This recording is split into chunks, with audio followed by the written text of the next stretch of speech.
اللہ کے رسول صلی اللہ علیہ وسلم نے فرمایا، حلال بھی کھلا ہوا ہے اور حرام بھی ظاہر ہے، لیکن ان دونوں کے درمیان کچھ مشتبہ چیزیں ہیں۔ بس جو شخص ان چیزوں کو چھوڑے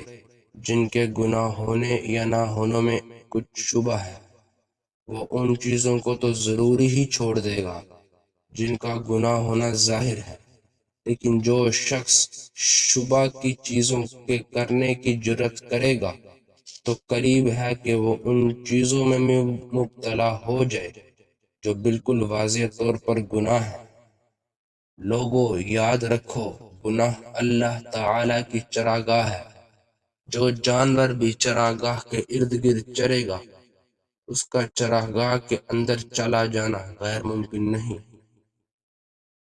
میں نے رسول اللہ صلی اللہ علیہ وسلم سے تیر کے شکار کے متعلق پوچھا تو آپ صلی اللہ علیہ وسلم نے فرمایا کہ اگر اس کے دھار کی طرف سے لگے تو کھا، اگر چوڑائی سے لگے تو مت کھا، کیونکہ وہ مردار ہے۔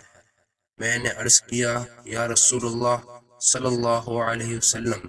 میں اپنا کتا شکار کے لیے چھوڑتا ہوں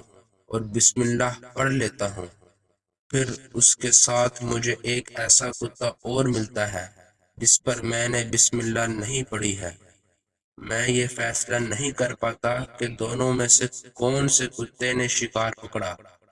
آپ صلی اللہ علیہ وسلم نے فرمایا، ایسے شکار کا گوشت نہ کھا،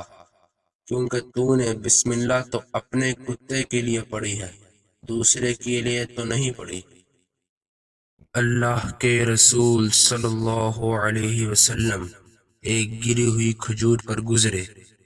تو آپ صلی اللہ علیہ وسلم نے فرمایا کہ اگر مجھے اس کا صدقہ ہونے کا شبہ نہ ہوتا تو میں اسے کھا لیتا۔